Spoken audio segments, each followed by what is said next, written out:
Pai do Senhor, igreja. Estou trazendo aqui para vocês uma breve palavra, mais um estudo, né? Intitulado Quatro Armas que Satanás usa para impedir você de orar. Estamos num tempo onde a oração é fundamental, indispensável. Orar é a única arma que nós temos para vencer a guerra que estamos enfrentando em todo o mundo. Meu irmão e minha irmã, Deus tem nos chamado a orar. E quem não tem orado, a coisa a chapa vai esquentar. Mas de uma forma que tem levado muitas pessoas até se desviarem do caminho do Senhor. E eu quero compartilhar contigo algumas estratégias que Satanás usa para te impedir de orar. Todos nós sabemos que a oração é o que nos torna mais íntimo de Deus. Mas o que pouca gente sabe é que o inimigo de nossas almas, o adversário, Satanás, faz de tudo para nos impedir de orar. Principalmente nesse tempo em que estamos no fim dos tempos. É porque ele sabe que quando você ora, você se aproxima de Deus. E sabe por que ele faz isso também? Para evitar que as pessoas sintam a necessidade de se entregarem por inteiro a Jesus e também de receber a salvação eterna, de serem abençoados. E foi por isso que o apóstolo Pedro nos deixou os seguintes conselhos. Lá em 1 Pedro, capítulo 5, versículo 8. Sejam sóbrios e vigiem. Veja bem, sejam sóbrios e vigiem. O diabo, o inimigo de vocês, eles andam ao seu redor, rugindo e procurando quem possa devorar. Você entendeu isso? Ele não está amarrado debaixo do teu pé, não. Tem gente que fala assim, o diabo está amarrado. Vai contando com isso. Ele está ao derredor, rugindo, esperando uma brecha sua. E você sabia que não ter vida de oração é brecha para ele? Porque a oração cria um campo de força que impede Satanás de chegar até nós. Queridos e queridas, basta olhar ao nosso redor para percebermos que as profecias sobre o que aconteceria na terra pouco antes da volta do nosso Senhor e Salvador Jesus Cristo estão se cumprindo uma por uma. O mundo, meu irmão e minha irmã, já está vivendo cada vez mais em trevas. E o plano do inimigo, o plano de Satanás, do adversário de nossas almas, de destruir a nossa vida de oração com Deus, está sendo colocado em prática. E sem que nós venhamos perceber, nós estamos cedendo a esse plano de Satanás, ocupando o nosso tempo com coisas fúteis, banais. Ei, meu irmão e minha irmã, levante-se como intercessor de oração pela vida de alguém. Peça a alguém que seja intercessor pela sua vida, mas ore.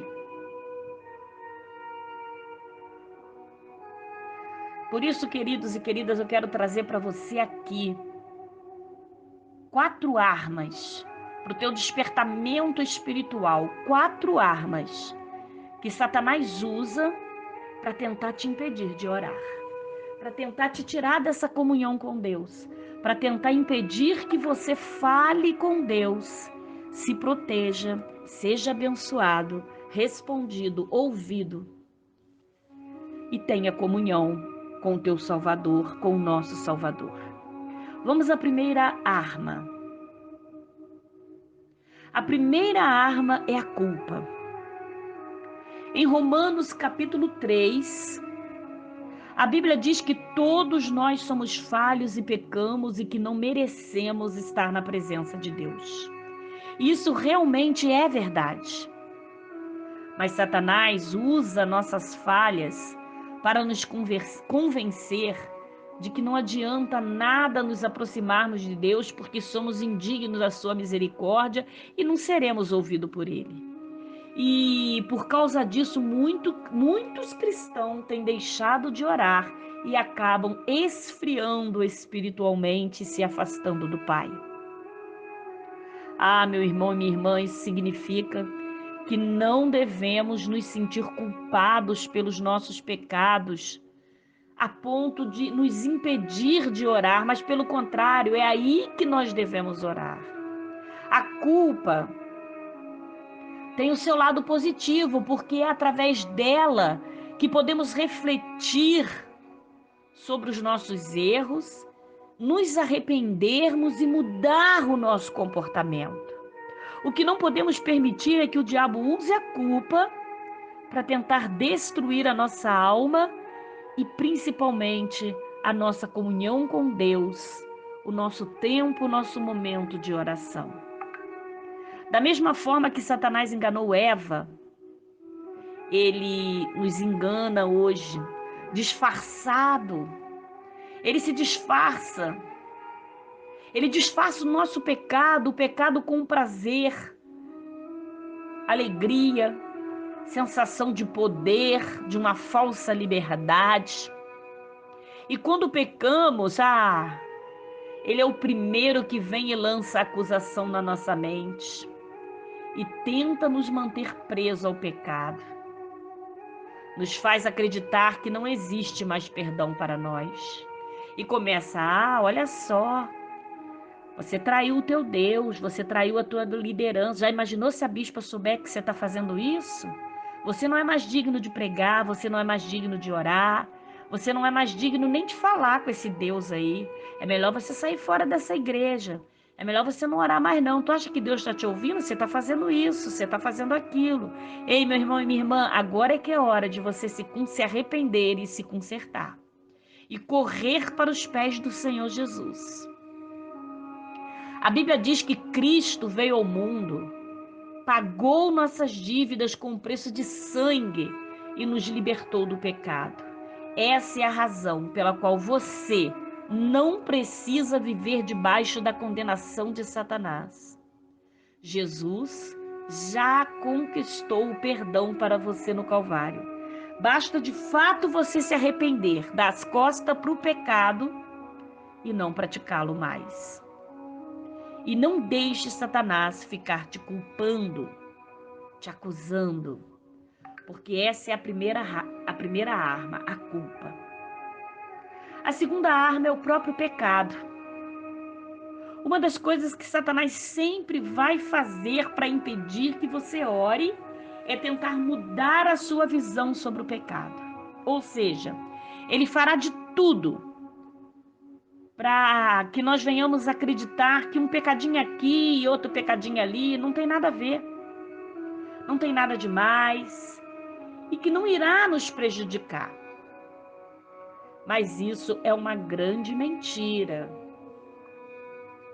Veja o que Jesus disse, lá em João, capítulo 3, versículo de 19 ao 21. Este é o julgamento. A luz veio ao mundo, mas o homem amaram as trevas e não a luz, porque a sua obra era má. Quem pratica o mal odeia a luz e não se aproxima da luz, temendo que as suas obras sejam manifestas. Mas quem pratica a verdade vem para a luz, para que veja claramente que as suas obras são realizadas por intermédio de Deus.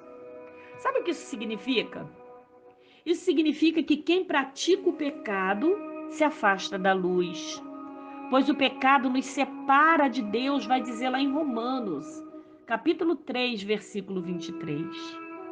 Por isso, meu irmão e minha irmã, Satanás faz tanta questão de chamar a nossa atenção para que o mal, pois quando estamos focados apenas em fazer coisas que agradam a nossa carne, viramos as costas para Deus. Quando a nossa carne grita, nós ignoramos Deus. Quando nos voltamos para o pecado, deixamos de lado a nossa vida de oração e esfriamos espiritualmente. Nós até tentamos buscar o Senhor, mas se não estivermos dispostos a abandonar o pecado primeiro, Ele deixa de nos ouvir.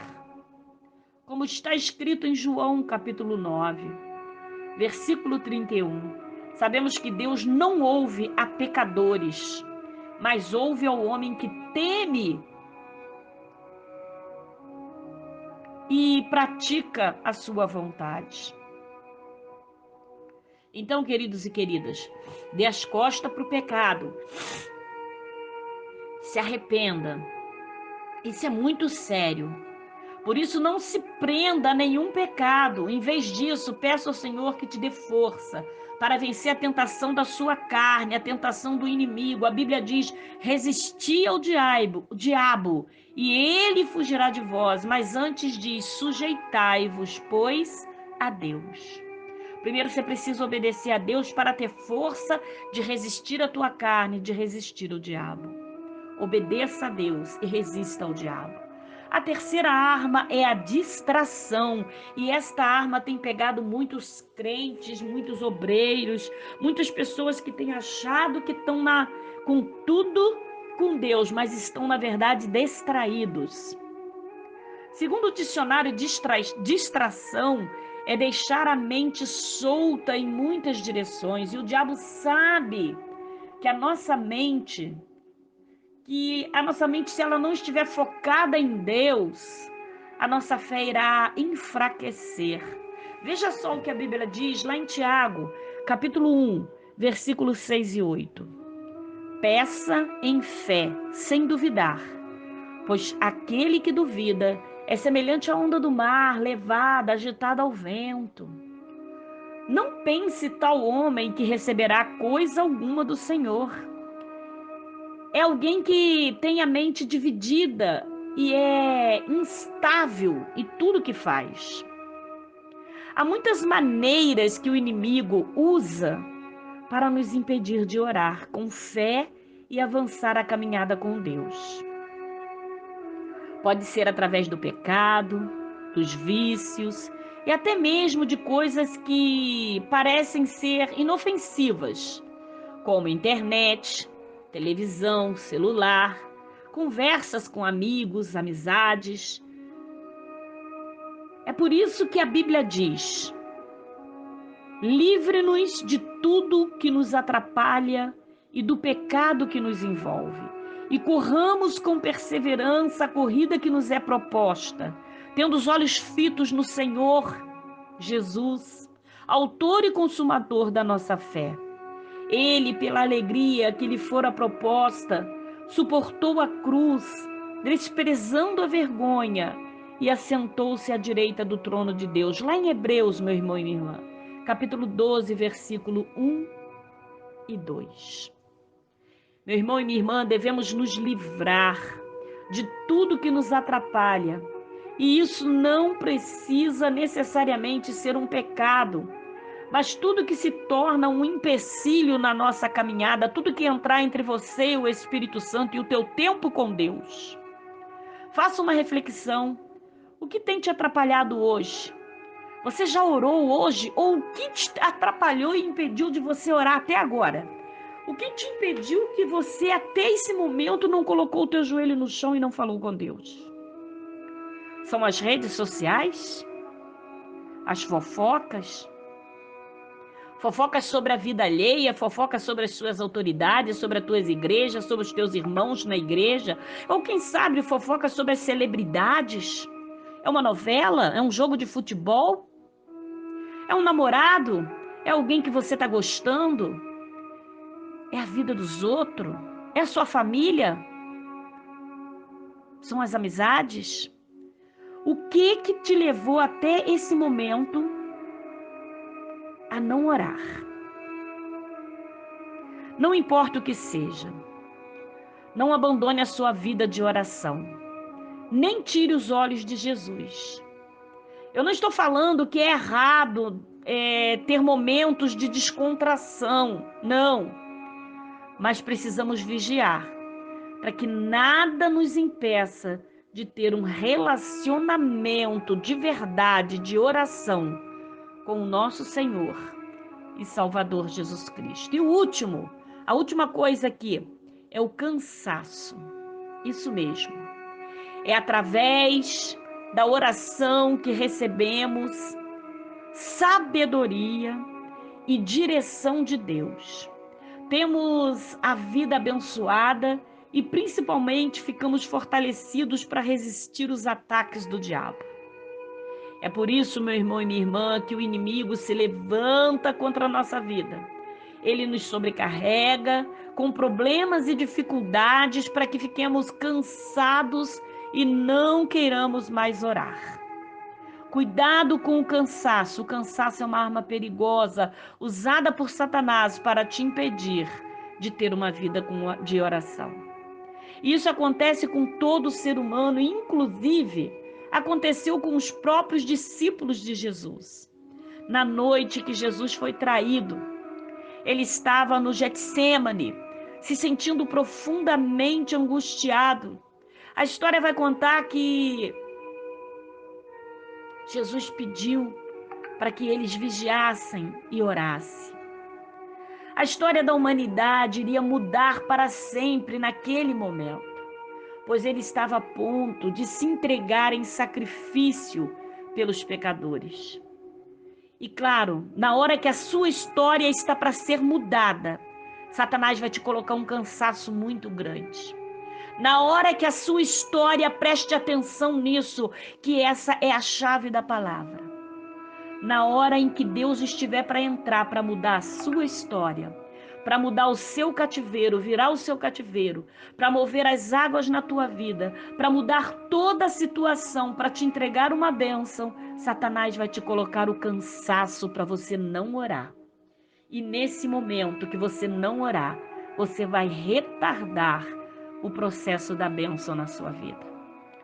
Naturalmente, todo o inferno, naquele momento em que Jesus estava prestes ao ir ao gesto, né, se entregar por nós, todo o inferno estava em alvoroço. E quando você está para receber a sua bênção, meu irmão e minha irmã, escute isso que eu estou falando. O inferno entra em alvoroço. E em poucas horas ali Cristo seria preso, crucificado. Mas isso parecia não fazer a menor diferença para os discípulos. Veja o que a Bíblia narra lá no versículo, em Mateus capítulo 26, versículo 39 ao 41. Indo um pouco mais adiante, Jesus prostrou-se em rosto em terra e orou: Pai, meu Pai, se for possível, afasta de mim esse cálice. Contudo, não seja como eu quero, mas sim como tu queres. Então voltou e os seus discípulos o encontrou dormindo. Vocês não puderam vigiar comigo nem por 1 hora? Perguntou ele a Pedro. Vigiem e orem para que não caiam em tentação. O espírito está pronto, mas a carne é fraca. Meu irmão e minha irmã, o Senhor está dizendo para você nesta noite, o teu espírito está pronto para receber a tua bênção. O teu espírito pode estar pronto para receber essa bênção que você vem pedindo a Deus. Mas a tua carne é fraca. E se você se render ao cansaço, deixar de orar, de se consagrar, de jejuar, você vai retardar ou até perder a sua bênção. Abra seus olhos espirituais. Naquele momento de tanta tensão, tudo o que Jesus precisava era que seus amigos intercessores intercedessem por ele em oração. Porém, Pedro e os outros foram tomados por um cansaço tão grande que acabaram dormindo por 3 vezes, deixando Cristo sozinho e desapontado. Quantas vezes nós desapontamos o Senhor quando deixamos de orar, no momento em que o Senhor nos quer de joelho para nos entregar a nossa bênção. No momento em que o Senhor fala, vai orar, filho, eu tô com a tua bênção no campo espiritual prontinha para liberar na sua vida. Vai orar. E você responde no seu íntimo, eu estou tão cansado que nem orar eu consigo. E você perde, você desaponta o Senhor Jesus. Do mesmo modo, Satanás tem usado as armas do desânimo e do cansaço para te impedir de orar. Ele usa os problemas do dia a dia e a correria das nossas vidas para que não tenhamos forças para resistir ao mal. Por isso, devemos vigiar e nunca esquecer que a nossa luta espiritual é que Satanás detesta quando um cristão se dispõe a orar. Queridos e queridas, eu encerro essa palavra, que eu espero que você receba e pratique em sua vida, dizendo que Satanás sabe que o teu tempo aqui na terra, o tempo dele aqui na terra, está muito próximo do fim, porque está bem perto de Jesus voltar. Por isso, ele vai fazer de tudo para evitar que as pessoas conheçam a palavra de Deus, entreguem suas vidas a Jesus e tenham um relacionamento com ele através da oração. Satanás também sabe que o tempo da tua vitória está na porta. Ele sabe que a tua bênção está prestes a ser entregue em suas mãos. Por isso ele vai colocar pecado, cansaço, culpa, desânimo, tudo para te afastar da oração e te impedir de ser abençoado. Por isso, meu irmão e minha irmã, tome muito cuidado, porque Deus está falando com você. É com você mesmo que perguntou, eu? Sim, você. Deus está falando com você nessa noite. Tome muito cuidado com essas armas que Ele tem usado contra a sua vida para te afastar de uma vida de oração. Nunca deixe de orar. E mesmo quando tudo parecer estar perdido, continue crendo que o Senhor é fiel e que vai atender cada uma das suas orações. O tempo é de Deus. O tempo pode ser agora. E você, já orou? Pare o que você está fazendo agora e faça uma oração a Deus. Fale com Deus. Quebre agora esse gelo que há tanto tempo você tem sentido, esse gelo que você tem colocado entre você e Deus, permitindo que algumas dessas coisas, como o cansaço, como a distração, como o pecado, a culpa, ou seja lá o que for, Satanás tem colocado para te afastar dessa vida de comunhão com Deus. Jogue por terra agora. Onde você estiver, pare o que você está fazendo. Ore. Se preciso for, chore na presença de Deus. E receba a tua bênção que estava retida no campo espiritual por falta de oração. Deus te abençoe. Aqui é a Bispa Eliane. A paz do Senhor.